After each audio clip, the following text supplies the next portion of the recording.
Elias Jabbour, geógrafo formado pela USP, Universidade de São Paulo, um dos maiores estudiosos sobre a China no Brasil. Morou por quase 2 anos em Xangai, onde foi consultor do novo Banco de Desenvolvimento, o Banco dos BRICS, presidido por Dilma Rousseff. Em parceria com o italiano Alberto Gabrielli, falecido, ele é autor do livro China, o Socialismo do Século XXI. Há 2 anos, em 2022, a obra recebeu o mais importante prêmio literário para estrangeiros da China, o Special Book Award. Aos 49 anos, nascido em São Paulo, filho de um libanês com uma mãe paraibana, ele é professor licenciado da Universidade Estadual do Rio de Janeiro, a UERJ, e hoje preside o Instituto Pereira Passos, um órgão de planejamento de urbanismo da Prefeitura do Rio de Janeiro, sob o comando de Eduardo Paes. É casado, tem um filho, é corintiano roxo e é filiado há mais de 30 anos ao PCdoB, ao Partido Comunista do Brasil. E avisa para quem quiser ouvir, tem paixão pelo socialismo.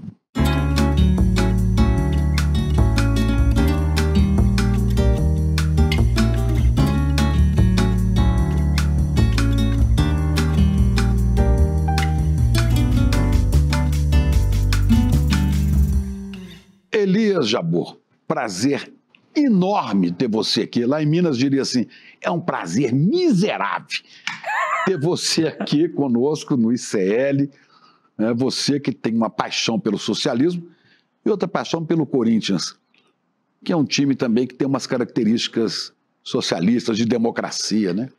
Muito bom te receber aqui, viu, cara? Chico, eu vou ser muito direto contigo aqui.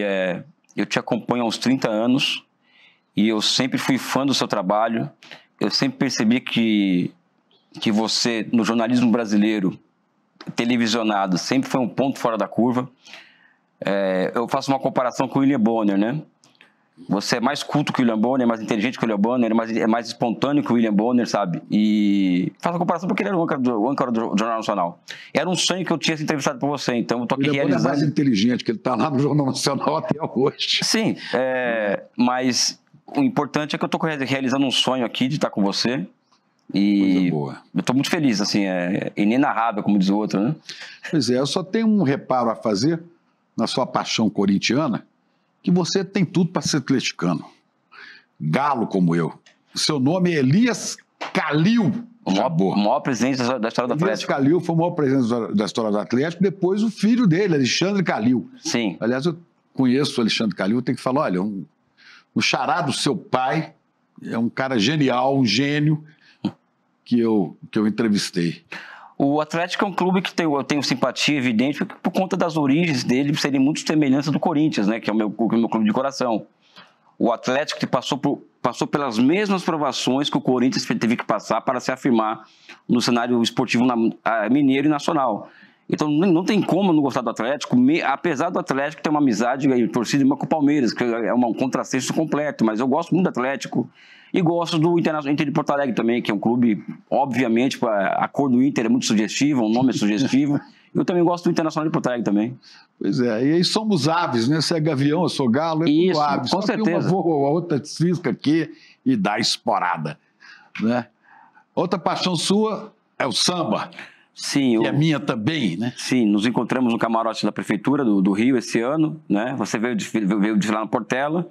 Eu tinha desfilado na Vila Isabel. Mas eu sou mangueiro. É mangueira?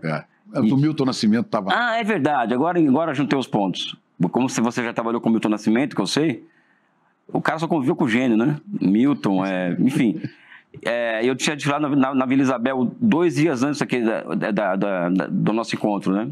Então, tenho 34 anos de bateria de escola de samba, né?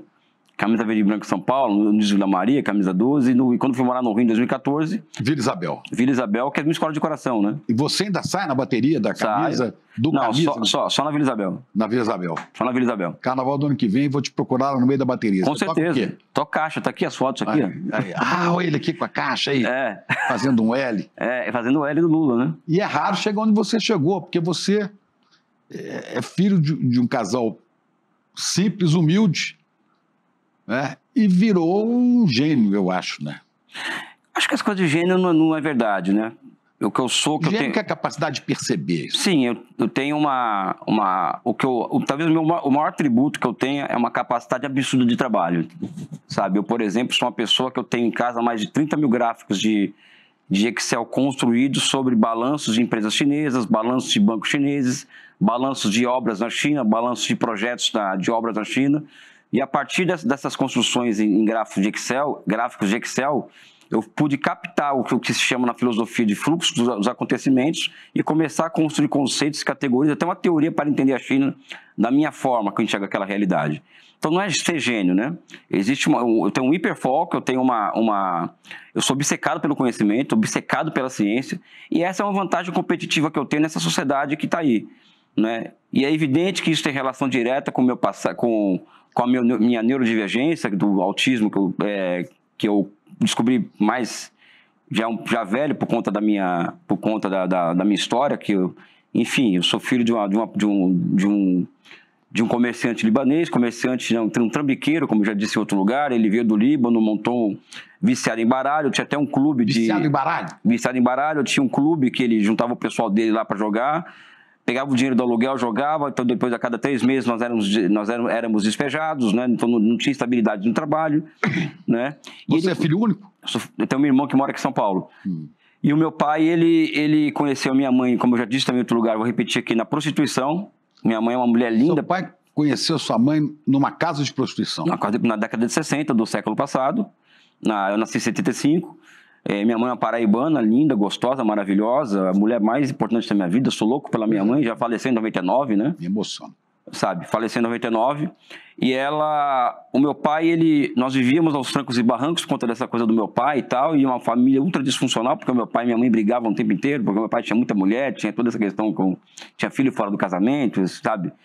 E ele morre no dia do meu aniversário. Ele se apaixonou pela sua mãe? Se apaixonou. A minha mãe era louca pelo meu pai, isso eu tenho certeza absoluta disso. Numa casa de prostituição. Ele foi lá, encontrou sua mãe, se apaixonou e tirou.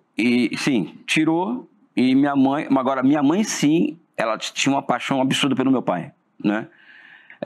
Ele morre em 86, no dia do meu aniversário. Meu pai passou a noite jogando, como era habitual, pegou o carro dele, na época um Fusca, e dormiu no volante, entrou debaixo do caminhão, aqui no bairro da Vila Maria, e eu estava na escola, e me disseram, olha... Você tinha quantos anos? Eu tinha 10 para 11, ia fazer 11 anos naquele dia. Aí fui na praça ver o acidente, aquela curiosidade, chegou lá e meu pai dentro do carro, sendo roubado, porque meu pai andava com ouro e tal, aquela coisa toda, e com os globos oculares para fora, né, porque ele bateu embaixo do caminhão. Eu vi essa cena, né, e eu, como também já disse, eu perdi a minha inocência ali. Deu 3, 4 dias passado o enterro dele, e minha mãe não tinha comida em casa, e minha mãe volta para a prostituição, né. Então eu convivi a minha infância inteira em escola pública, sofrendo bullying diariamente por conta da minha família. Sua mãe voltou à prostituição para sustentar a vida em casa. Ela e você, né? Ela, eu e minha irmã, né? Então não tinha muito para onde correr.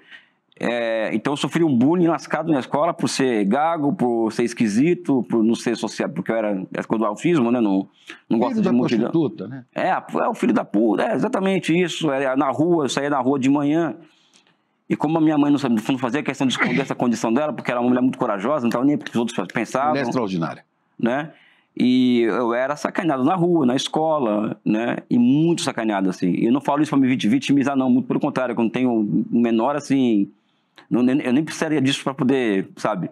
E isso foi calcando a minha vida, né? Fui tendo que criar hábitos para ser mais hábil durante situações difíceis, porque eu sei que a vida ia ser muito cruel comigo. Então não adiantaria ser um cara sectário nas coisas, porque muito jovem já percebi isso. E também muito jovem percebi que eu tinha que estar na USP, né? Bom, isso é uma coisa, sua mãe nunca deixou te faltar nada? Não, nada, minha mãe nada. Tudo? Nada. Teve pessoas que me ajudaram, que eu não vou negar, isso aí não, sabe, ninguém é self-made man, não existe isso, ninguém, sabe. Mas ela tinha as limitações dela, então tanto é que eu entrei na USP em 92, eu fiz um vestibular quando estava no segundo... Como é que foi você sair? Você, nessa casa, você disse numa entrevista que você chegou um tempo a sua mãe levar os clientes dela para sua casa, né? Eu dormia na sala, porque a casa era pequena, então ela levava as pessoas para casa. E eu dormindo, eu vi aquele movimento dentro de casa, então eu tinha que conviver com essa coisa emocional de ver a sua mãe naquela situação, que até hoje não é fácil, você imagina na década de 80, né? E eu comecei a matutar, eu tenho que entrar na USP, né? Eu tenho que eu tenho que ir para a faculdade. Aí eu entrei na USP pela primeira vez, um vestibular no segundo colegial, não no terceiro, então com o terceiro colegial, entrei em Direito. Né? Sem fazer pré-vestibular, sem nada, entrei em Direito. Mas não pude fazer o curso, que eu tinha que fazer o terceiro colegial ainda, só que no outro ano não fiz Direito, fui fazer Geografia, que é o que eu queria fazer. Geografia, entrei no curso de Geografia, cursei o curso de Geografia. Aí tem aquela história também de que é uma coisa da vingança, de eu comprar jornais com meu nome. Como é que é? A Folha de São Paulo, ela tinha aquela parte dos aprovados na USP, né? Assim como em Minas, assim, da FMG, Aí eu colocava o pincel atômico, né, em cima do meu, aquela coisa fluorescente do meu nome, aí coloquei na porta. Seu nome estava bem colocado? Tava. Não tava colocação no vestibular, mas tava o meu nome lá, né? Aí eu coloquei... Você comprou vários jornais? Comprei e eu coloquei na porta das pessoas, assim, negócio de... O filho da puta entrou na USP, o seu, né? Sabe? Não, filho da puta entrou na USP. Porque as e pessoas... Seu, meu senhor? As senhoras... Não, porque eu era muito sacaneado pelas mães, sabe? E depois fiz mestrado, fiz doutorado. Aí eu percebi que eu ia ter que... Você fez mestrado e doutorado em Geografia? Na USP. Só que aí o que acontece? Desde a minha graduação eu percebi que eu tinha que conhecer o chamado DNA da sociedade, que, ou seja, se a biologia tem um DNA, as pessoas têm o seu DNA, qual que é o núcleo da sociedade? Então eu descobri, uma obviedade pela voz do Milton Santos, que o DNA da sociedade é o processo de produção de mercadorias.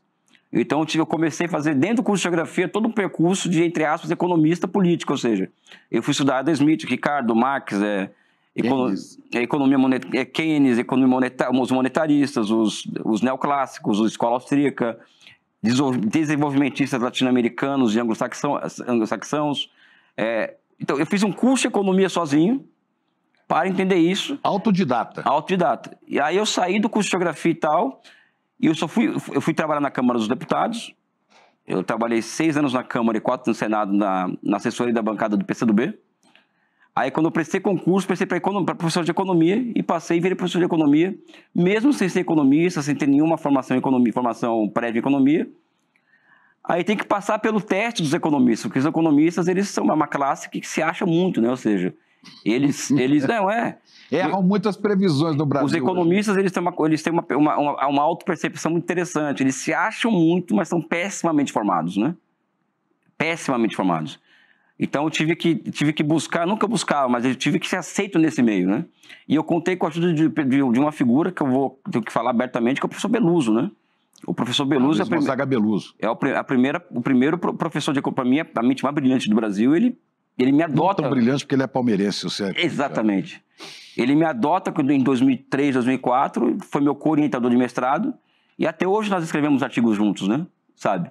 Então também tem muita sorte na vida de conhecer as pessoas certas na hora certa e tal, né? Mas é uma história que infelizmente é verdadeiro. Dificilmente uma pessoa, nas condições que eu vim, né, chegaria onde eu estou hoje, né? Sabe? Eu acho quase impossível. Se contar essa história e dissesse, esse cara que viveu sob essas condições, hoje é presidente do Instituto Pereira Passos, que é das instituições mais importantes do Rio de Janeiro, de urbanismo, de planejamento. Sim. Tendo sido assessor da Dilma no BRICS. Sim, passei 2 anos lá no Banco dos BRICS. Eu escrevi 6 livros sobre a China, um deles é esse que você relatou. Vai sair um 7º livro esse ano sobre a China. Eu tenho 70 papers acadêmicos publicados em jornais, em revistas brasileiras e estrangeiras. 30 e poucos capítulos de livro, ou seja, tem uma produção intelectual intensa. E você virou professor de que universidade? Da Universidade do Estado do Rio de Janeiro. A UERJ? A UERJ. De economia ou de geografia? De economia. É isso que você falou? De economia, sou professor de economia. A cadeira é teoria e política do planejamento econômico, né? Porque eu também tenho umas minhas manias de autista, né? O planejamento econômico foi o maior feito econômico do século XX, foi essa descoberta das técnicas do planejamento econômico, né? Que são parte das inovações institucionais que a Revolução Russa inaugura, né? Uma delas é a planificação em larga escala da economia. Isso influencia o keynesianismo, influencia a Europa Ocidental, a reconstrução europeia pós-Segunda Guerra Mundial. E eu acho que foi o grande fato econômico do século XX e continua sendo o maior fato econômico do século XXI. E para explicar isso muito rapidamente, porque hoje a tendência das micronarrativas é muito grande, né?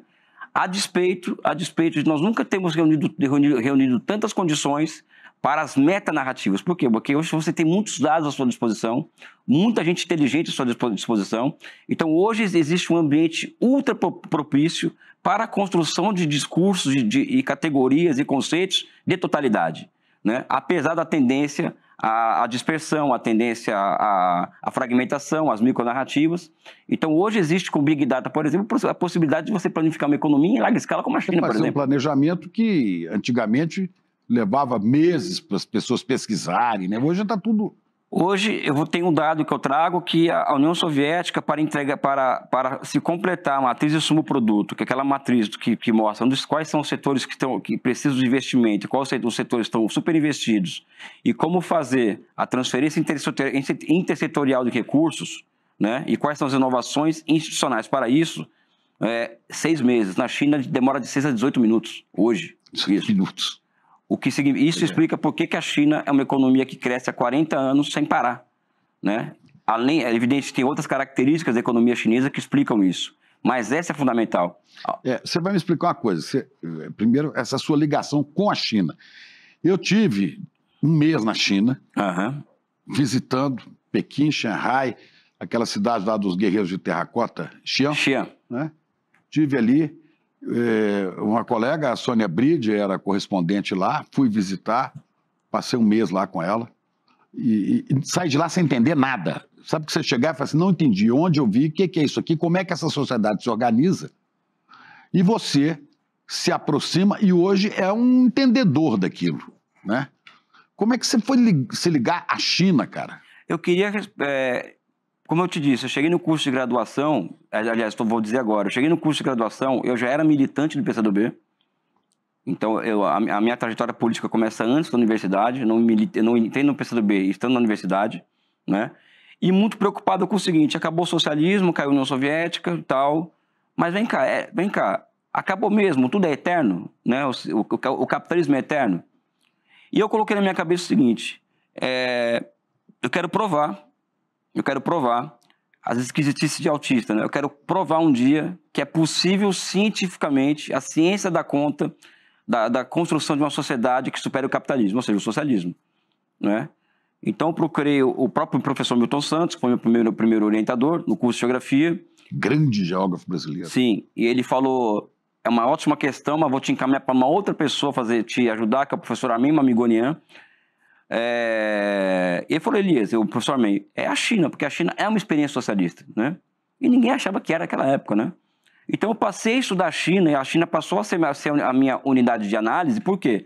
Porque ela é a formologia social, é a forma social que garante para mim os elementos fundamentais de análise para que eu prove a minha hipótese sobre a cientificidade do socialismo. E como possibilidade concreta de superação do capitalismo. Exatamente. Agora, quando você fala da China, né? Eu estudei muito a China. É difícil a pessoa hoje, no Brasil, por exemplo, estudar muito a China. Você não tem um material tão... Agora com a internet tem, mas eu não tinha material tão vasto assim para estudar a China. Você estudou e depois... Como é que você estudou isso? Depois você foi lá. Quantas vezes você foi à China? Eu comecei a estudar a China desde 94. Em 96, meu primeiro artigo científico sobre a China é aprovado para publicação. É livros, né? Livros, e o meu orientador, ele tinha vários textos soltos dele, assim, que ele coletava por jornais e tal, e ele me ensinou a fazer pesquisa, né? Em português não, né? Português, francês, inglês, essa coisa toda, né? Então eu comecei a estudar... Você fala essas línguas todas, leio tudo? Não, eu falo muito bem inglês, eu leio, eu escrevo, né? E os outros idiomas eu vou me virando enfim, eu vou me virando conforme a necessidade, né? Mas o inglês, sim, como eu disse para você, eu tinha que aprender inglês. Eu nunca fiz curso de inglês na minha vida, né? Então eu tive que, com 12 anos de idade até hoje, tá nessa coisa de falar inglês, de escrever por si próprio, de entender os verbos, de estudar. Outra obsessão que eu tive durante um bom tempo da minha vida foi isso, né? Aí eu defendi em 97 trabalho de graduação individual sobre a China, e a minha primeira viagem foi em 2004 para a China.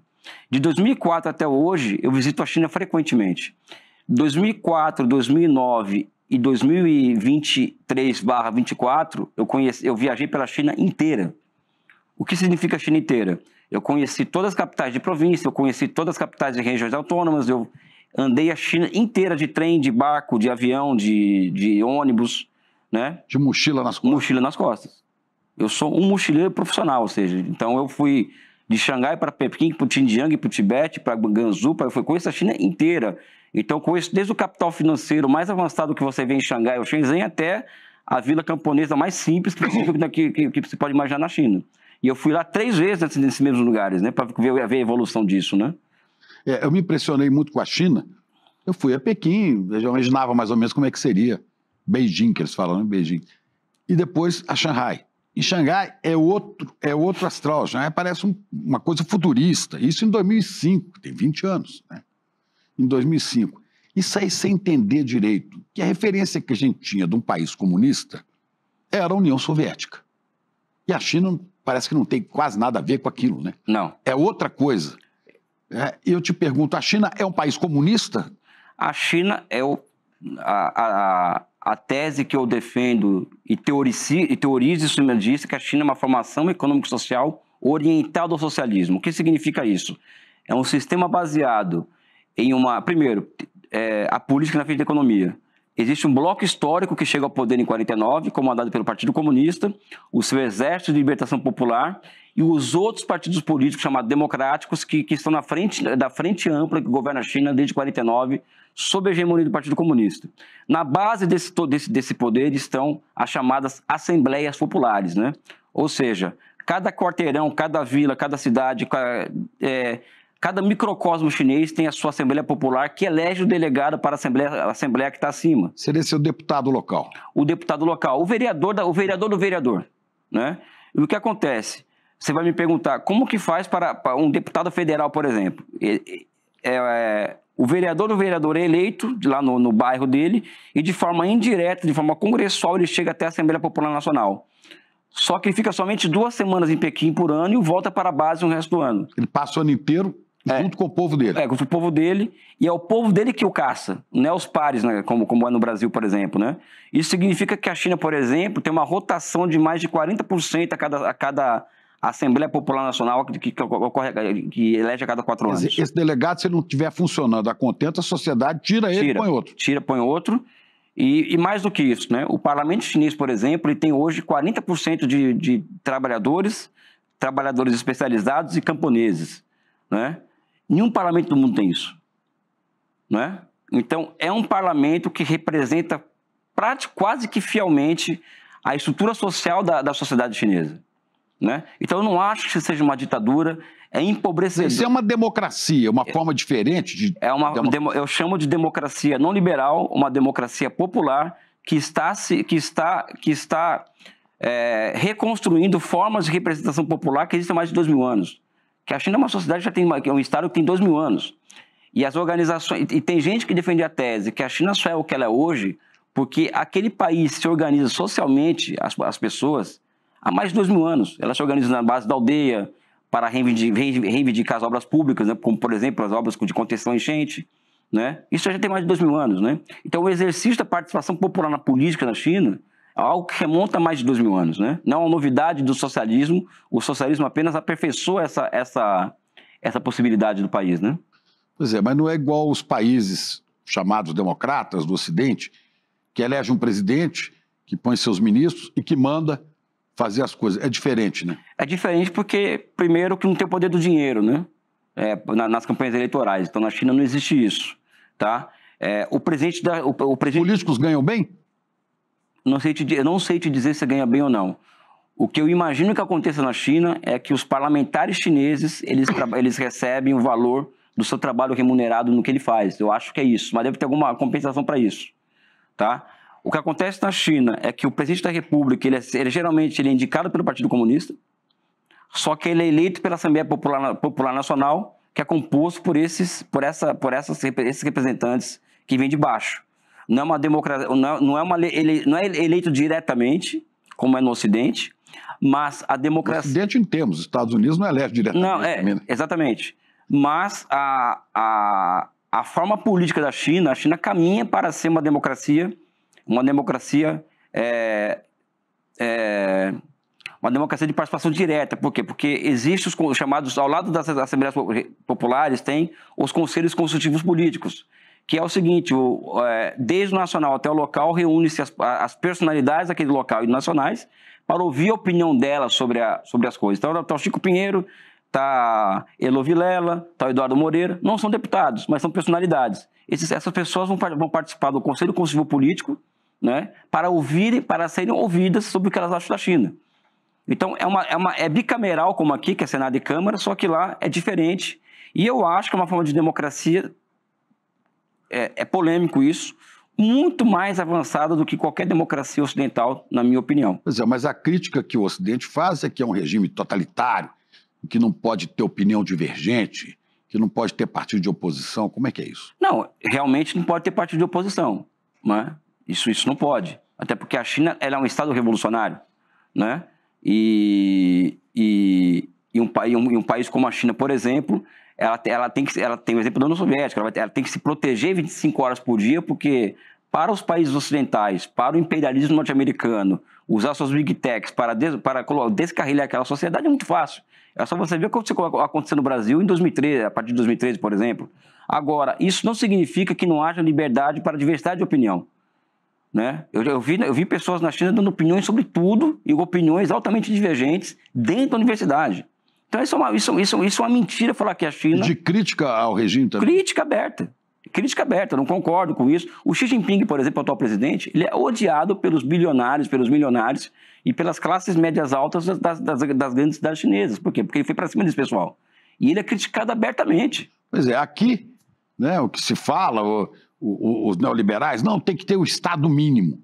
E a China dá certo tendo o Estado máximo. É o Estado máximo, para vocês terem uma ideia, a organização empresarial do Estado chinês, a China, por exemplo, hoje, ela no núcleo da sua economia, ela tem 96 conglomerados empresariais estatais, o que significa que é como se tivesse 96 conglomerados do porte da Petrobras, que é uma companhia... 96 grandes empresas. 96 empresas do princípio ativo da Petrobras. Aqui só tem duas e já estão reclamando, não tem que ter nenhuma. Lá tem 96, que essas empresas são as empresas que geram os efeitos de encadeamento para o restante da economia chinesa, né?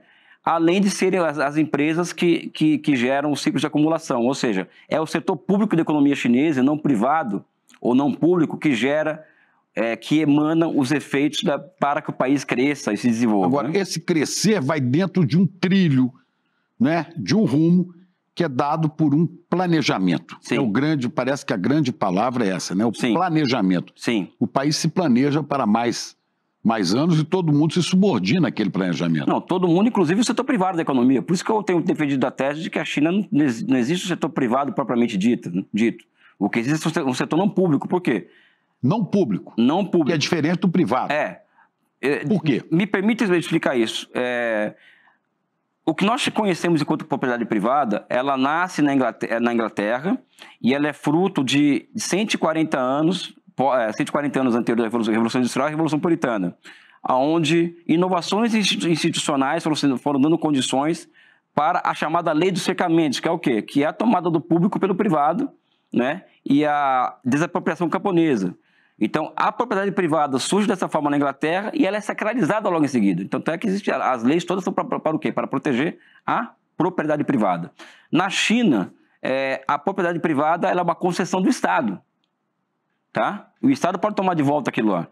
E mais do que isso, hoje na China, eu não acho que a China seja um país como a Coreia, como o Japão ou como a província de Taiwan, que são estados desenvolvimentistas, né? Ou state-led development. Não, acho que a China é um communist-led development. Por quê?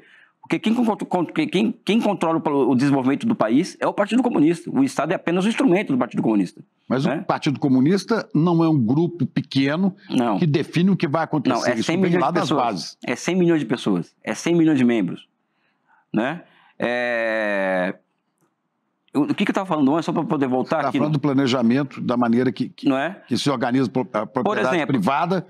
Eu vou chegar nesse ponto que você levantou agora no último. A propriedade privada na China, qualquer empresa privada com mais de 100 funcionários, ela é obrigada a ter um CEO do Partido Comunista. Isso significa intervenção direta do Partido Comunista sobre investimento privado no país. Então, o setor não privado, na minha opinião, é não público, ela está subordinada completamente ao Partido Comunista. Isso é capitalismo. Mas ela pode dar lucro para os donos dela. Claro, pode dar lucro. Por isso que tem milionários lá. Por isso que tem milionários e bilionários, só que é o seguinte, nos últimos 5 anos caiu pela metade o número de bilionários e milionários. Né? Por quê? Porque essa contradição entre rico e pobre na China está se tornando uma contradição que está travando o próprio desenvolvimento do país. Então, o Xi Jinping, por exemplo, ele tem uma política, por exemplo, de perceber que a principal contradição da sociedade chinesa é distributiva. Então, ele está enfrentando abertamente os bilionários e milionários. E enfrentar abertamente esses caras não é mexer nos esquemas de propriedade. Tanto é que na China, por exemplo, mais um dado, é bom a gente ter estatística e dado empírico para mostrar, na China, 5 anos atrás, apenas 5% dos ativos das empresas não públicas ou privadas era de propriedade do Estado. Hoje é 30%. Então, na China, hoje, existe um processo de inovação institucional, onde se percebe o avanço do Estado / Partido Comunista sobre o setor privado. E isso é uma forma de você diminuir também a desigualdade. Por quê? Porque boa parte dos lucros do setor privado chinês vão ter que ser direcionados para grandes empreendimentos públicos, né? É isso que explica, por exemplo, aquela nossa conversa anterior, como que a China consegue, em 20 anos, construir 45 mil quilômetros de trens de alta velocidade. Eu tive na China em 2005, exatamente há 20 anos. Sim. Em 20 anos fizeram 45 mil quilômetros de estrada de ferro de alta velocidade. Nós, em 40 anos, não conseguimos ainda fazer o trem entre Rio e São Paulo, de 450 quilômetros. Eles fizeram 40 mil de alta velocidade. 45 mil. 45 mil. É trem vai chegar a 70 em 2035. Trem que vai a mais de 300 km por hora. Mais. Eu viajei num em Xangai, que vai do centro até o aeroporto, que é quase 500. Isso. Né? Então, eles conseguem fazer isso. Conseguem. Né? E isso é porque existe uma organização do Estado para atender demandas reais da sociedade. Existe um projeto nacional, existe um projeto que foi vencedor em 49, que é a Revolução de 49, e esse projeto está sendo executado. Mas ele é revisto. Não, claro, é reinventado, é revisto. Tanto é que fala-se, por exemplo, que na China não muda os políticos, porque é o Partido Comunista que manda, mas as políticas mudam o tempo inteiro. É diferente do Ocidente, que muda os políticos, mas as políticas não mudam, né? É neoliberalismo pela direita, pela esquerda, né? Que é geral, né? Na China, não. Na China, as políticas mudam o tempo inteiro. Como aqui mudam os governantes, mas o Estado permanece. Agora tinha que ter um planejamento. Não, a gente precisa ter uma maioria política convencida disso. O grande desafio... Estava tendo um programa o Eduardo Moreira fez um debate aqui sobre os rumos à esquerda, aquela coisa toda. Estava na China e assisti isso daí, né? E eu acho que a grande questão da esquerda brasileira hoje, primeiro, ela perceber que não existe solução fora dela se chegar enquanto brasileira, ou seja... eu vou mudar a realidade brasileira, e para isso tenho que conhecer o Brasil. Para elaborar um projeto nacional. E o segundo é que o mundo hoje ele vive em torno de grandes projetos nacionais de desenvolvimento. E o Brasil não pode ser exceção. Então, enquanto a esquerda brasileira não pensar em termos de projeto nacional, e é evidentemente que esse projeto nacional pode ser visto como um caminho para o socialismo, nós estaremos perdidos, né? Nós vamos ficar militando pelo movimento, fazendo movimento pelo movimento, né? E não criando uma visão nacional e sofisticada de país, né? De superação do capitalismo no longo prazo, inclusive, né? Eu vi você dizendo, assim como aconteceu no Brasil, o Brasil em que eu nasci, na década de 50 e 53, era um Brasil muito mais rural do que hoje. Sim. Hoje o campo está muito esvaziado, as pessoas vieram para a cidade, né? Muitas vieram de área rural, que hoje são grandes plantações do agronegócio, criação de gado, soja. As pessoas vieram para a cidade para trabalhar em quê? Em construção civil, para ficar desempregado, para morar em favelas. Na China também houve a modernização tecnológica no campo e a população que era rural foi para cidades. Não, mas não tem favela lá. Eu sempre trago um dado. Primeiro que eles têm um sistema de imigração interna, que é o sistema Hukou, que existe desde a época do Império. Tem mais de 1.500 anos esse sistema de controle de imigração interna. O Mao Tse-tung e quem vem depois dele se aproveita disso para evitar a favelização do país. Então você olha para a Índia e olha para a China, né? A questão é que esse sistema está sendo flexibilizado e nos últimos 10 anos 200 milhões de chineses saíram do campo para a cidade. 200 milhões em 10 anos? Em 10 anos. Quer dizer, um Brasil inteiro saiu do campo para a cidade. A questão que eu levanto é que não é você colocar as pessoas lá e colocar aqui. Primeiro, existe uma meta de criação de 12 milhões de empregos urbanos por ano. Então você vai ter que colocar a sociedade ou as pessoas que trabalham no corpo do Estado para pensar como se encontrar, como se gerar 12 milhões de empregos urbanos por ano. O segundo é criar escola, hospital, saneamento básico, rua, avenida, prédio, para que as pessoas vão morar lá. Então, isso é um... Lá não existe favela. Não. Existem pessoas que moram de forma precária, você vai encontrar. Agora, favela, isso não existe. Isso eu te garanto, que não existe. Isso não é propaganda, eu falo porque eu vi, eu fui pesquisar. Né? Não estou falando aqui de orelhada ou porque eu sou igual da China. A China tem vários problemas. Ela não está alheia a problemas e a contradições.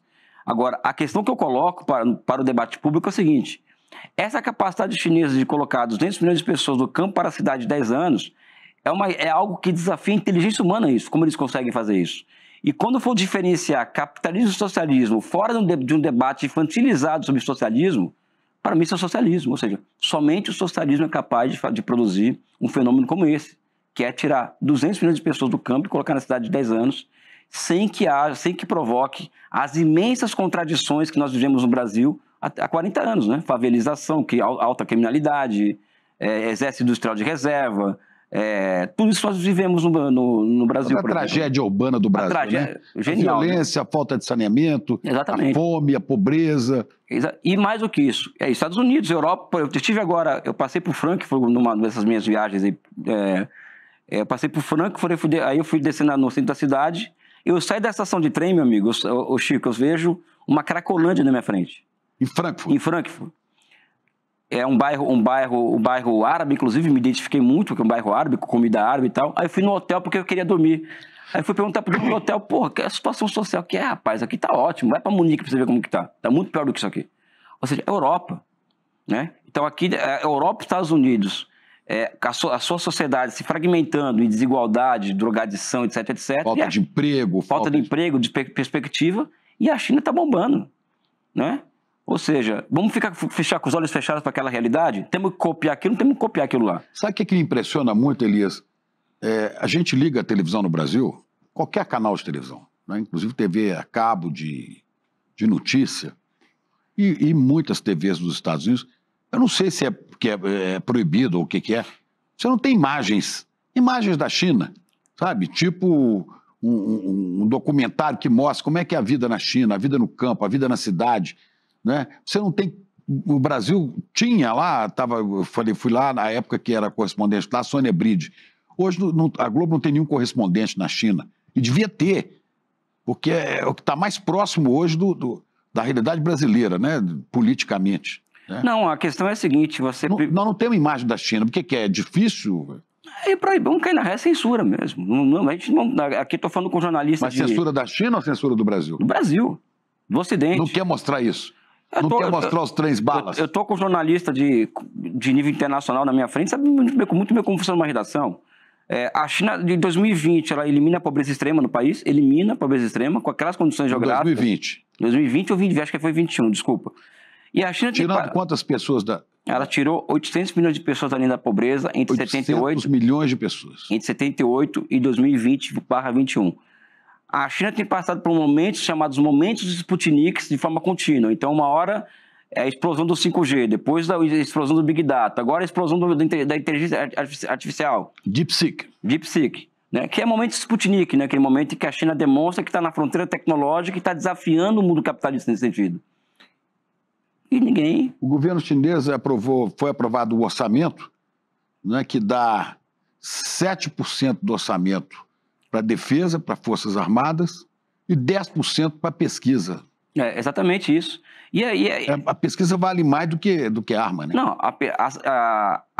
eu costumo dizer que a China é uma forma... O socialismo hoje ele se apresenta diante da realidade, da nossa realidade, quanto uma forma histórica específica, baseada no poder político, poder político do Partido Comunista, o bloco histórico que chegou ao poder em 49, a grande propriedade pública sobre a finança, que os bancos lá são públicos, né?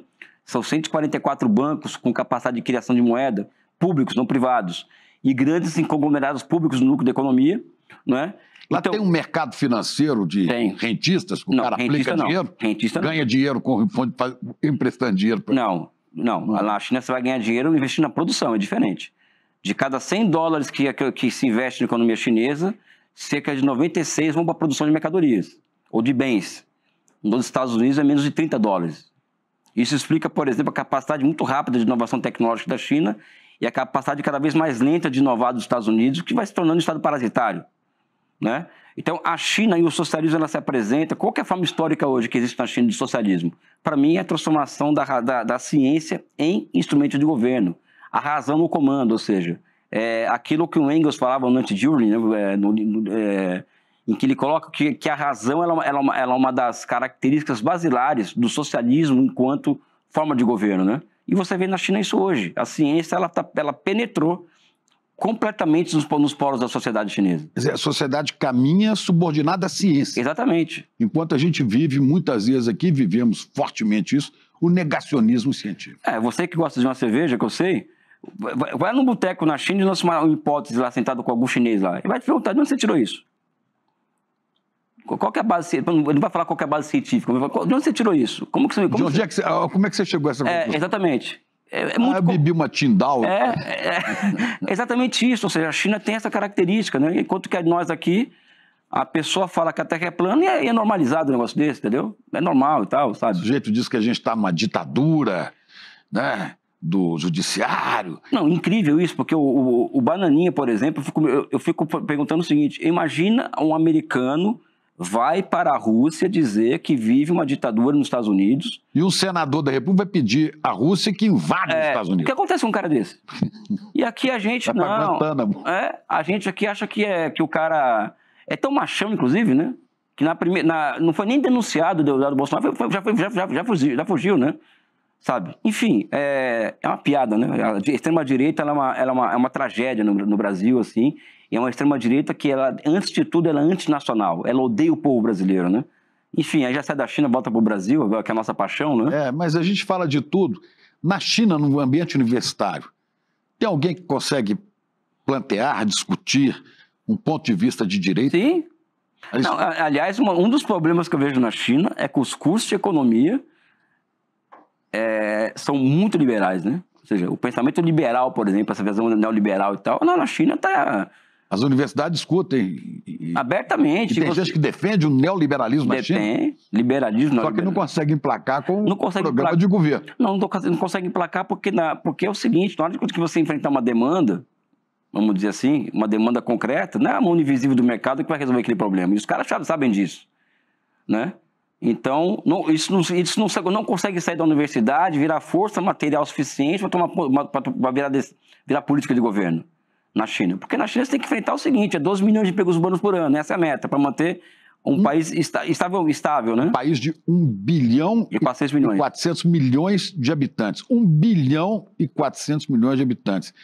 Você tem que atender essa demanda. Você tem quantas cidades? Eu vi você falando disso, de metrô. Quantas cidades tem metrô? 44 cidades na China tem metrô. Tem metrô. E dá prejuízo, é deficitário. 41 dessas são deficitárias, sendo que Xangai, eu não sei se a proporção é de 1 para 3, ou seja, de cada 1 yuan investido pelo Estado, 3 é prejuízo. R$1, vamos dizer assim. R$1, vai de conta que é R$4 a passagem de metrô, né?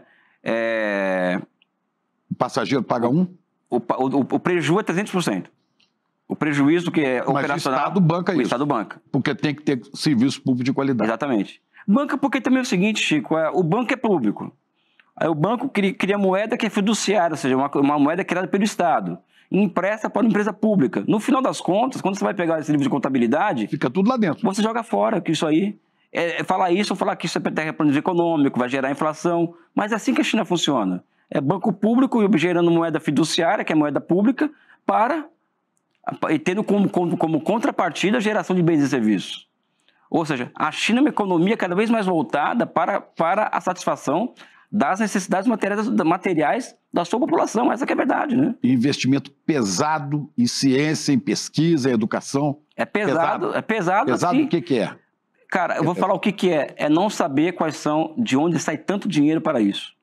Eu costumo dizer, para provocar os neoliberais, que a China está queimando dinheiro em praça pública para alcançar e ultrapassar os países capitalistas centrais em matéria de ciência, tecnologia e inovação, principalmente inteligência artificial e também as infraestruturas de semicondutores. Nós entrevistamos aqui, até sugiro, se você não viu, procure lá, Chico, primeira entrevista, Miguel Nicoleles. Esse grande cientista o maior cientista do Brasil, né, talvez. Estava lá quando ele foi premiado na China agora, recente. Ele não foi porque estava doente, Depois ele foi. Depois ele foi. Não, Miguel Nicoleles não tem palavra, é Brasil. O Nicoleles me contou aqui que ele chegou à China, né, e houve uma comitiva para levar ao lugar que ele ia receber o prêmio, que ele achava que ele era um jogador da seleção, porque ele era ovacionado, tinha batedor para levar. O cara é cultuado na China pela inteligência, pelo cientista que ele é e premiado lá. Aqui, se você falar na rua, alguém sabe quem é Miguel Nicoleles? Ninguém sabe. Não, é esculachado. Ele foi indicado 2 ou 3 vezes para o Nobel da Ciência. Sim. O prêmio Nobel, ou Nobel, né, que a gente fala. O Nobel de Ciência. Agora, eu tenho certeza que por essas ligações dele para a China, então não vai levar esse Nobel nunca. No Brasil, por exemplo, se você fala que é professor, o pessoal fala, mas o professor trabalha, né? Porque a imagem do professor no Brasil é muito ruim, né? Você pode perceber isso. Na China, o professor é valorizado, né? Certamente, o profissional mais valorizado na China hoje, perante a sociedade, é professor. Porque tem essa questão do confucionismo, da valorização da educação, ou seja, que é muito das sociedades asiáticas em geral, né? Então, o professor na China, ele é uma figura reverenciada, né? Eu, por exemplo, ia nos lugares, o que você faz da vida? Eu sou professor. A forma como me tratava já mudava, né? Nos lugares que eu ia na China. Só falar que eu era professor. Eu sou professor. Pronto. Pronto, nem de economia, nem primário, sou professor. Já a forma de tratamento mudava, né? Reverenciado, valorizado, né? Exatamente. Agora, você foi várias vezes à China para conhecer, para estudar. Depois você foi parar no BRICS mesmo. Você foi morar lá e trabalhar lá um pouco. Sim, eu conheci a presidenta... Tinha trabalhado antes, não? Não, eu conheci a presidenta Dilma Rousseff em 2021, quando eu lancei meu último livro. Ela participou do lançamento, ela leu meu livro, comentou meu livro, depois nós viramos amigos, né? E passamos a ter uma relação muito próxima, nós passamos a ter uma relação muito próxima, e depois, quando ela foi para o banco, ela me convida para ser um consultor sênior do banco, né? E orientado a trabalhar no setor de pesquisa do banco. Do BRIC. Do Banco dos BRICS, novo Banco de Desenvolvimento, né? Eu fiquei lá depois da missão cumprida que eu tive, 1 ano e 7 meses, quase, 2 anos, porque o trabalho do banco começou antes, né? E voltei ao Brasil. Mas eu posso dizer para o meu filho, quando ele crescer, que eu trabalhei com uma ex-presidente da República, tive uma convivência intensa com ela durante quase 2 anos, né? E trabalhei num banco multilateral e tive na China vivendo naquela sociedade e viajando todos os finais de semana pelo país durante quase 2 anos, né? Pois é, seu filho tem um distúrbio de... Tem. Semelhante ao seu, igual, né? É igual, neurodivergente, acho que é um pouco mais severo, mas ele está tendo possibilidades de desenvolvimento por conta do tratamento que ele recebe. E foi uma dica da Dilma Rousseff. A Dilma, eu tenho 2 lugares, apresenta a Dilma e tem um podcast na internet chamado Papo de Subúrbio, que é coisa de subúrbio carioca. Apesar de ser paulista, fui lá falar de subúrbio da Vila Isabel. E a Dilma, no momento, ela chegou para mim e falou assim, Elias, eu falei do meu filho e tal, eu falei, meu filho tá com essa questão. Eu falei, Elias, o canabidiol pode ajudar o teu filho a enfrentar essa questão. E na mesma semana, a pessoa do Papo do Subúrbio falou, olha, o meu filho tomou canabidiol e começou a falar, porque o meu filho não falava, né? Você também não falava? Não falava até os 5 anos, falava com muita dificuldade até os 5 anos e até os 8 eu era meio que motivo de piada na escola, até os 8, 10, 11, sempre... Eu já era esquisito porque era antissocial, né? Sabe? E problema de barulho, né? Muito grande. Mais a gagueira, essa coisa toda, né? Mas a Dilma, ela falou, o canabidiol pode ajudar seu filho. Aí veio essa outra dica também do Papo de Subúrbio, meu filho começou a tomar e começou a falar. Meu filho hoje, ele melhorou muito a fala dele, a sociabilidade, as questões afetivas e tal. E a presidenta Dilma fez parte disso, com certeza. Ela fez parte dessa... Ela ficou até emocionada quando eu mostrei um vídeo para ela dele falando e tal. Olha... É impressionante. É um parênteses aqui. Um dia eu entrevistei o Carlos Heitor Coni, já falecido, né, grande escritor, grande pensador brasileiro, crítico, literário. E o Coni me disse que até os 5 anos ele era mudo. Eles achavam que ele era mudo, achavam mesmo. Um dia eu cheguei na sala e comecei a conversar tudo com todo mundo. Eu já tinha acumulado todo o conhecimento da fala. Eu falava frases inteiras, as pessoas levavam. O meu filho está numa onda hoje do seguinte, ele assiste desenho em inglês. E ele já está operando nos 2 idiomas já, inclusive, né? Então ele é um menino que vai eu acho que ele vai ter um futuro interessante pela frente. Eu não gosto de superdimensionar, nossa, meu filho, porque eu não acho isso legal, não faz bem, né? Mas eu acho que o meu filho bem encaminhado, ele vai chegar lá. Mas então vamos contar como é que você foi parar nos BRICS. Tá. Começou essa questão da minha relação diretamente com a presidenta Dilma, de convivência. Do lançamento do seu livro? No lançamento do meu livro, ela adorou o meu livro. Depois ela teve contato com a deputada federal, você conhece, a Jandira Fegali. Quero conhecer o Willias pessoalmente e tal. Aí nós começamos a ter contato, e toda vez que ela ia ao Rio de Janeiro, nós nos encontrávamos, né? E era conversa intelectual mesmo. Eu ia na casa dela e tal, para bater longos papos sobre teoria, marxismo, geopolítica, China e tal, né? Quando pintou essa hipótese do Banco dos BRICS, porque isso foi uma coisa que foi sendo construída, porque primeiro, como uma pessoa com os predicados dela tinha que ser vice-governo, né? Não tem conversa, ela tinha... E eu achava já à época que ela ir para o Banco dos BRICS seria um local onde ela poderia realizar um trabalho de ponta para o país e para o mundo, e também, não vou falar uma reparação que foi feito com ela, né? Mas, enfim, ela lá ia... Teria como continuar. Exatamente. E o trabalho do banco, o que acontece? A gente chega no banco, o banco estava fora do mercado de capitais, por causa da guerra da Rússia, o antigo presidente muito inoperante, né, um bolsonarista, não vou aqui falar dele porque não cabe, e o desafio era recolocar o banco no mercado de capitais, né? Então a presidenta Dilma, ela consegue esse feito à época de recolocar o banco no mercado de capitais, o banco voltar a captar para poder emprestar. O desafio seguinte, ele é o desafio que eu acho que é o desafio mais interessante que nós enfrentamos até hoje, que é aí que eu falo que a minha missão foi cumprida, que é a mudança da geografia econômica da captação do banco. Então o banco captava em dólar, e continua captando em dólar, fora da China, né?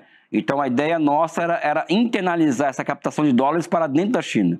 Então, sob o comando da presidenta Dilma, nós conseguimos fazer essa mudança da geografia econômica da captação do banco para dentro da China, né? O que é uma vitória, né? Você basta captar em dólar dentro da China. E também o desafio de emprestar em moedas locais. Porque qual que é a tendência no mundo hoje? A tendência do mundo hoje, com o rompimento das cadeias globais de valor, com protecionismo, Covid-19... guerra na Ucrânia, é que se criar mercados regionais, né? E cada região vai se embrenhando do ponto de vista da divisão social do trabalho de cada região, né?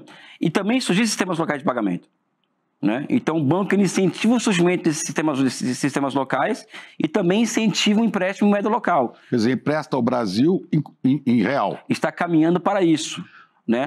Mas emprestamos muito em yuan, né? Na moeda chinesa. Então, hoje estamos caminhando para alcançar 30% de empréstimos em yuan, o que é uma vitória absurda, dentro das limitações que o banco enfrenta, porque o crédito do banco ainda é um pouco caro, porque tem a Rússia no banco, e a Rússia está em conflito, né? Agora, é um banco que ainda é um banco que está na sua infância do ponto de vista institucional, então o desafio da presidenta nos próximos anos, que ela vai ficar lá nos próximos 25 anos, é consolidar o banco do ponto de vista institucional, a questão das regras, a governança, etc, etc, etc. Porque é isso, não adianta você ter pressa para construir uma instituição, ainda mais uma instituição que busca ser o braço financeiro do Sul Global, né? Então, acho que o banco caminha... Esse banco seria garantia ou a condição para que o Sul Global, os países que integram o BRICS, né? Que esses países pudessem ter autonomia, vamos dizer assim, exatamente, financeira para investir. O princípio ativo é esse, que você coloca, o princípio ativo do banco é esse. Nós não chegamos lá ainda. Pois é, mas porque cada país tem um desenvolvimento sem dependência da grande banca internacional. Exatamente. Mas existe uma questão que é existencial, que é assim, o banco capta em dólar ainda, né?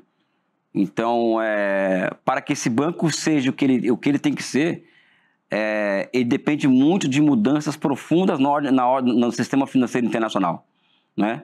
Isso implica na diminuição do papel do dólar no mundo, surge meios de pagamento não convencionais e que não necessitam diretamente do dólar enquanto unidade de conta, né? Então não é uma coisa fácil, vamos dizer assim, cumprir o papel histórico que esse banco tem que cumprir, mas eu acredito que vão se criar condições para isso, né?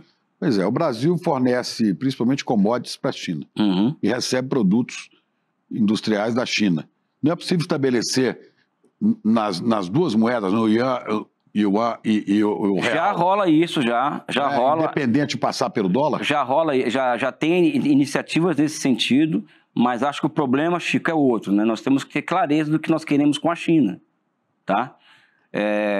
Clareza é o seguinte, eu observo o seguinte, que a China, ela pode ser a nossa janela externa para a nossa reindustrialização. O que significa isso? Significa que, assim como na década de 50, o Juscelino, o seu conterrâneo, ele observou para os Estados Unidos a tendência do automóvel, as estradas, etc, etc. Ele viu isso como uma chance do Brasil se industrializar e dar um salto. Então ele internaliza as montadoras, surgem de 2 a 3 mil pequenas e médias empresas no setor automotivo, que se transformam na década de 80 no maior parque metal mecânico do mundo, que o Brasil foi isso, né? E ali você interliga o Brasil em estradas, ou seja, ele percebeu uma tendência ao desenvolvimento dada de fora. Nós não somos um país socialista, nem um país capitalista desenvolvido, então nós não temos condições de criar tendência para o nosso crescimento econômico, nosso desenvolvimento, então tem que aproveitar o que vem de fora. Ele consegue isso e o Brasil bomba. Eu acho que hoje a questão é nós observarmos quais são as tendências que a China cria para o nosso desenvolvimento e nos planejarmos para isso, né? A China, para você, a China é um exemplo de possibilidade de desenvolvimento para o Brasil. Mais do que isso, Chico, eu não vejo, o Eduardo Paes sabe muito bem disso, já falei com ele isso várias vezes. Eu quero falar de Prefeitura do Rio também, vamos chegar lá. Eu acho que a saída para o Brasil é uma integração produtiva total com a China. Isso não é ser a subordinar a China, nada disso, ser igual à China, mas é uma integração produtiva total com a China, né? Agora, isso demanda pensamento estratégico, demanda um nível de sofisticação de pensamento, ou seja, aquilo que aprendemos no marxismo, né? Ou seja, isso demanda um elemento subjetivo do pensamento muito bem elaborado, que é o que falta hoje para o Brasil e para a esquerda em particular, né?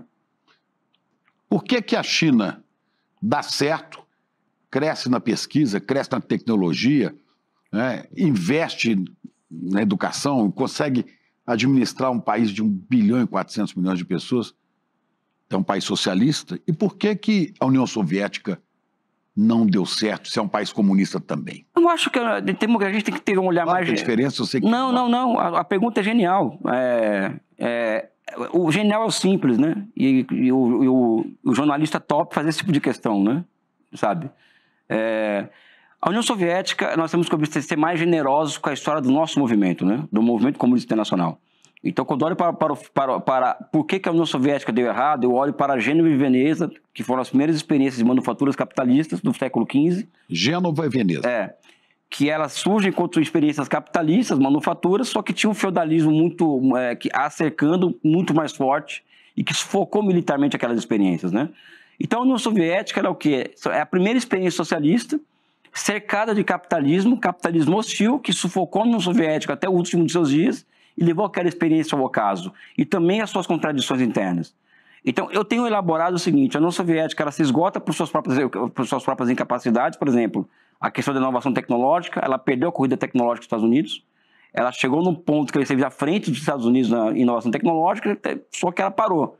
O modelo soviético deixou de ser funcional. Mas ela não cuidou da população, das suas necessidades básicas. Eu acho que é aí que está a questão. Ela cuidou. A pobreza. Ela cuidou. Eu acho que ela cuidou. A União Soviética ela alcançou níveis de... Chefes políticos passaram a ser bilionários. Exatamente. Aí que está a questão. A União Soviética, até a década de 70, por exemplo, ela teve índices de sociabilidade, as mulheres no trabalho, a ascensão das mulheres, da emancipação feminina, educação superior, educação infantil. A União Soviética tinha dados fantásticos disso daí.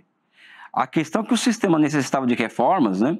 E para que houvesse essas reformas, necessitava-se de líderes com capacidade de observar os problemas e superar esses problemas. Um deles é a questão da inovação tecnológica, né?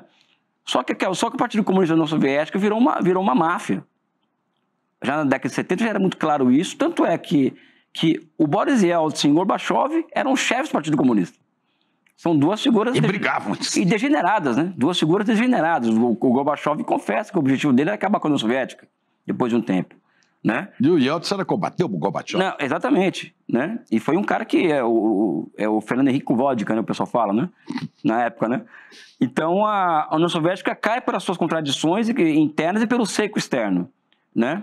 Mas eu olho com muita generosidade aquilo, porque aquilo foi a nossa experiência histórica, né? Eu não nego aquela experiência, até porque a China não existiria sem aquela experiência. Agora, mas a organização da China é diferente. Os herdeiros do Mao Tse-tung são muito mais competentes que os herdeiros de Stalin, por exemplo. Acho que essa é uma diferença fundamental. Pega os herdeiros do Mao e pega os herdeiros de Stalin. A capacidade daqueles caras, né? Então isso também conta muito, né? O papel das figuras na história, né? Então quem vem depois do Mao é o Deng Xiaoping, é o herói da longa marcha, por exemplo, sabe? Depois o Jiang Zemin, Hu Jintao, Xi Jinping, são tudo figuras de altíssimo nível e preparadas para o poder político. A União Soviética não. Vem o Khrushchev, depois vem o Brezhnev, vem o Andropov, ou seja, cada um... Depois vem o Yeltsin enchendo a cara. Exatamente, ou seja, você vai vir no grau de degeneração política da União Soviética, né? Então, isso explica muito o ocaso soviético e o sucesso chinês, né? E a China percebe já em 78 que ela tinha problemas estruturais na sua economia e parte para o enfrentamento dessas questões, né? E sem a menor questão, sem a menor assim, vocação para esconder, colocar sujeira para debaixo do tapete, como fazia a União Soviética, né? Sabe? Então são muitas diferenças, assim, sabe? São muita diferença entre uma coisa e outra, né? Mas você acha que ali existe uma história de desenvolvimento, de planejamento, que, se adaptada às condições brasileiras, se a gente pensasse em planejar um país dessa maneira, a gente podia... Podia. Muito. Eu sei que nos anos 90, a China era muito mais pobre que o Brasil. Não, 1980. 80 era. Eu acho que o marco zero da China é a Revolução de 49. Então não dá para dissociar o sucesso chinês com o fato de ter feito uma revolução em 49. Nós temos uma revolução em 30. É evidente que na revolução de 30 não tinha a natureza socialista como a chinesa tinha, mas tinha um sentido desenvolvimentista como a China também tinha.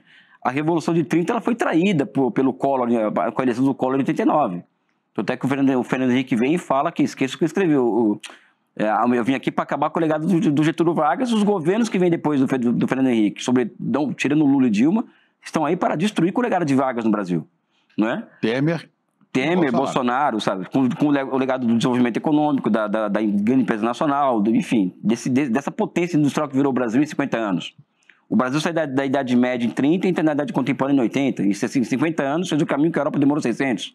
Eles fizeram isso foi tudo destruído em 40 anos.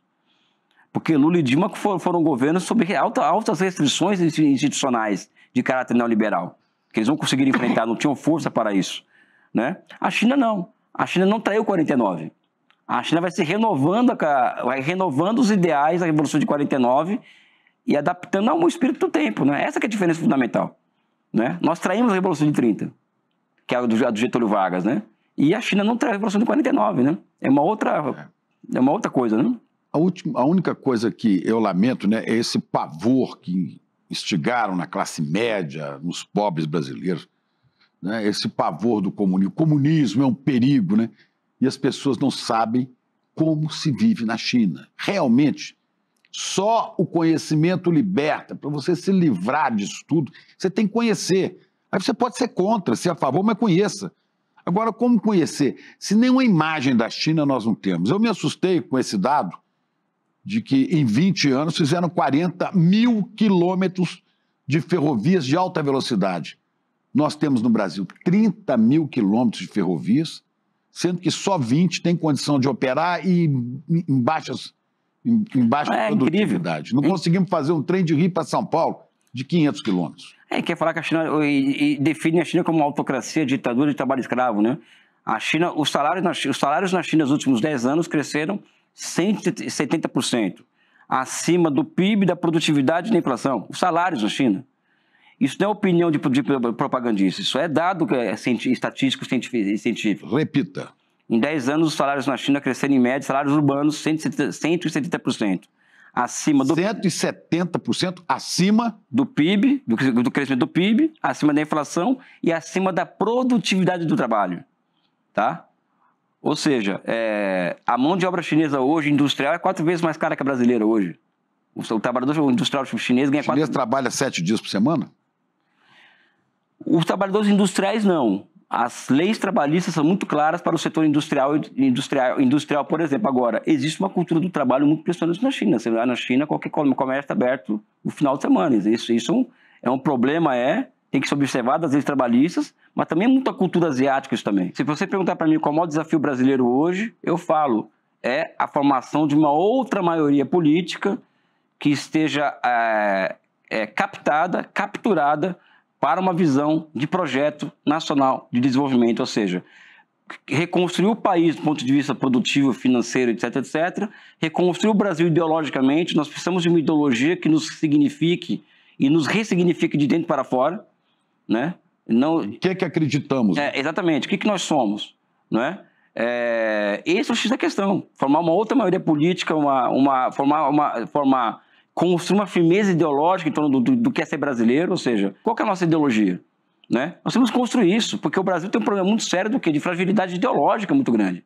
Nós somos frágeis ideologicamente, nós não acreditamos no Brasil. Mas nós já tivemos grandes pensadores do Brasil. Exatamente. Você falou do Inácio Rangel, é um... Sim. Vamos anotando esses nomes, que é bom a gente pesquisar. Inácio Rangel, Darcy Ribeiro, Celso Furtado, Milton Santos, Aziz Abissado, Milton Santos, grande Sérgio Buarque, Caio Prado, Josué Castro. Existe uma gama de brasileiros, Clóvis Moura, uma gama de brasileiros, Florestan Fernandes, de alto nível, sabe, e de nível mundial, que as pessoas nem leem mais isso na universidade. Hoje, por exemplo, uma pessoa tem um artigo acadêmico aprovado, o interessante é que ela tenha muitas citações em inglês, por exemplo. Isso chama-se fragilidade ideológica. Nós temos uma fragilidade ideológica muito grande. Agora, construir esse pensamento político e acabar com essa fragilidade ideológica é uma missão da qual você se encarregou agora, desde 1º de janeiro, que você é presidente do Instituto Pereira Passos a convite do prefeito Eduardo Paes. Quer dizer, é uma coisa pequenininha, é um instituto, mas muito conceituado no Rio de Janeiro, né, municipal, que pensa a organização urbana, geográfica e o planejamento de uma cidade. Você está lá presidindo o Instituto Pereira Passos. Pode ser que em pouco tempo o Eduardo Paes seja o governador do estado. Aí não sei se tem como expandir isso. Você acha que o Rio tem jeito? O Rio de Janeiro pode ser uma... Claro que tem jeito. Eu acho que o Rio... Pode ser um farol dessa ideia para o Brasil? Por exemplo, essa questão da China, por exemplo, eu comento com o Eduardo muitas vezes o seguinte, se o Brasil não quer isso, temos que querer. Ou seja, eu acho que o Rio de Janeiro, o estado, a primeira cidade, ter um hub de desenvolvimento regional, e o estado serem, por exemplo, o que é Guangdong, que é a província mais rica da China, foi historicamente para o progresso do país. O que significa isso na prática? Na prática, o Rio tem um projeto muito claro de reindustrialização, porque o Rio de Janeiro, assim como o Brasil, se industrializa muito rapidamente e ela se desindustrializa muito rapidamente, né? Então, o desafio do Rio de Janeiro passa pela sua reindustrialização. E o Instituto Pereira Passos, por exemplo, quando o Eduardo Paes fala, Elias, a missão é a seguinte, agora, Instituto Pereira Passos é urbanismo e também economia. E o desafio seu lá vai ser o de transformar aquilo em um think tank. O think tank para pensar o desenvolvimento do Rio para os próximos 10, 15, 20 Elaborar um planejamento para mostrar como é que o Rio vai crescer. Exatamente, exatamente. Essa é a ideia nossa de transformar o Instituto Pereira Passos em um grande think tank. Aliás, que o desafio nosso, eu falo isso aqui, eu falo ao vivo isso, é transformar o Instituto Pereira Passos em um think tank de referência internacional, né? Então, o Eduardo Paes, nosso amigo comum, inclusive, ele nos encarregou e vai nos entregar as condições de transformar o Instituto Pereira Passos nisso. E é evidente que isso vai irradiar para o Rio de Janeiro. O Instituto Pereira Passos elaborar um projeto, um plano, né, uma diretriz de desenvolvimento para a cidade do Rio e depois para o estado do Rio. Sim. Que permaneça mesmo que você tenha mudanças de governo. Sim, essa é a ideia. A ideia é essa porque... É provocar o pensamento estratégico, né? Ou seja, na reunião do secretariado do Rio de Janeiro, do Rio, que eu faço parte do secretariado, apesar de ser presidente da autarquia, o papel nosso é da provocação, ou seja, provocar para o pensamento estratégico, né? Porque o dia a dia da prefeitura é dia a dia, é miséria, né? Vamos dizer assim, não se discute grandes questões, né? Porque não tem tempo mesmo, é difícil, né? Então o papel nosso que o Eduardo nos coloca, o seu papel é provocar esse tipo de pensamento mesmo, né? Ele me colocou lá para isso, né? É provocar o tempo inteiro o pensamento estratégico, ou seja, o Rio de Janeiro tem que, por exemplo, na minha cabeça, dobrar o PIB do Rio em 10 anos. De que forma? Temos que pensar isso. Nós temos que ter uma questão e buscar resposta. Eu acho que essa que é a questão. Esse é o ponto-chave. Como é que o prefeito Eduardo Paes, que é do PSD, até o partido mesmo, o partido Kassab, né? Como é que o prefeito Eduardo Paes chama um comunista do PCdoB para organizar seu planejamento? Como é que é essa aproximação ideológica? Cara, primeiro parece difícil. É que para mim eu não tenho dificuldade com diferente, assim. Mas ele não tem dificuldade com você? Não, de jeito nenhum. Eu e o Eduardo Paes, assim, foi uma empatia à primeira vista, porque nós pensamos... Porque qual que é a arte da convivência humana e da política, né?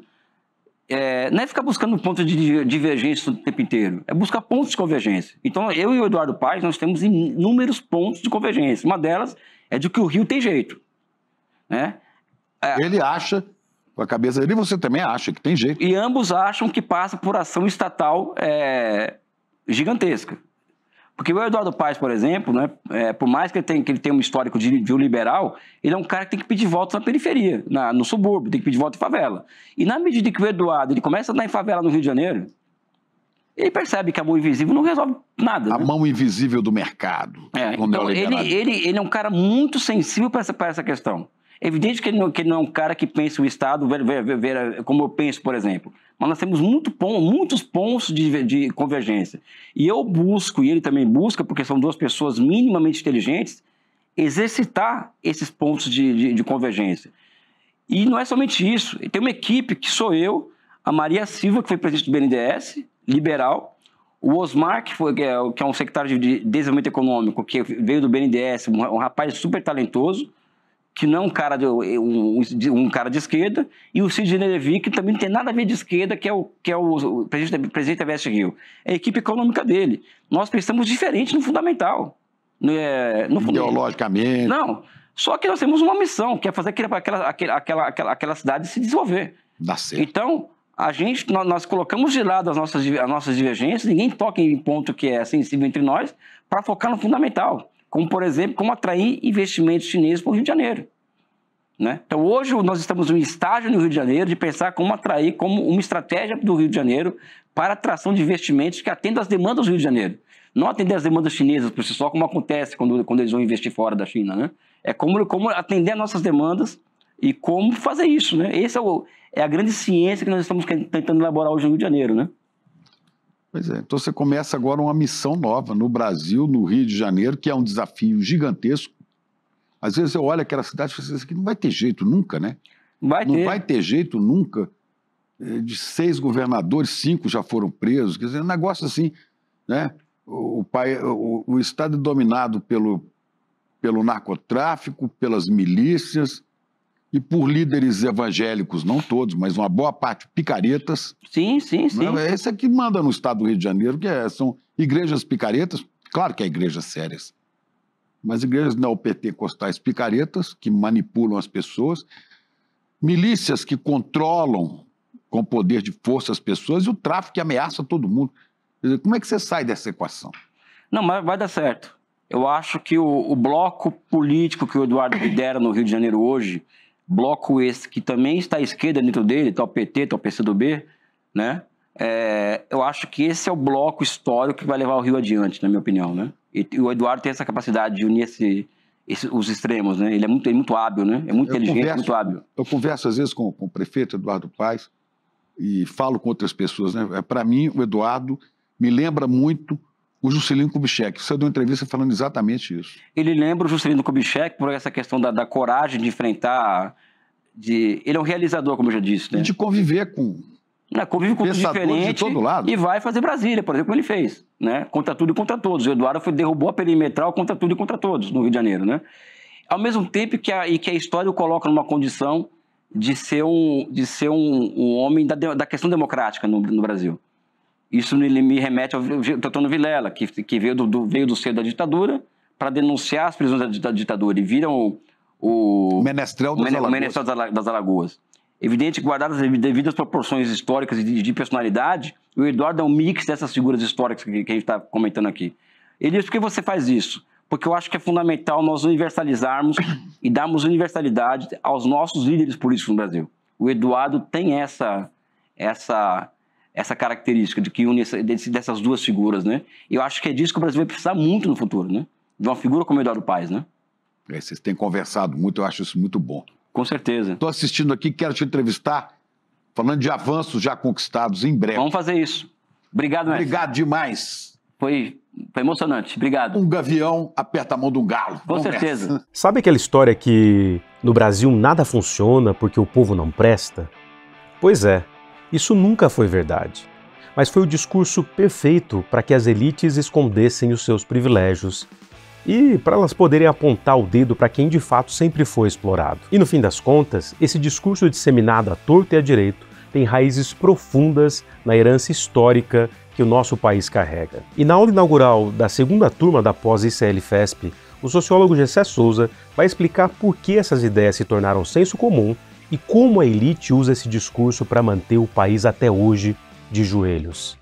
Por que as elites odeiam o povo brasileiro? No dia 15 de maio, quinta-feira, às 20 horas, uma aula gratuita e aberta para você que quer compreender melhor esse país.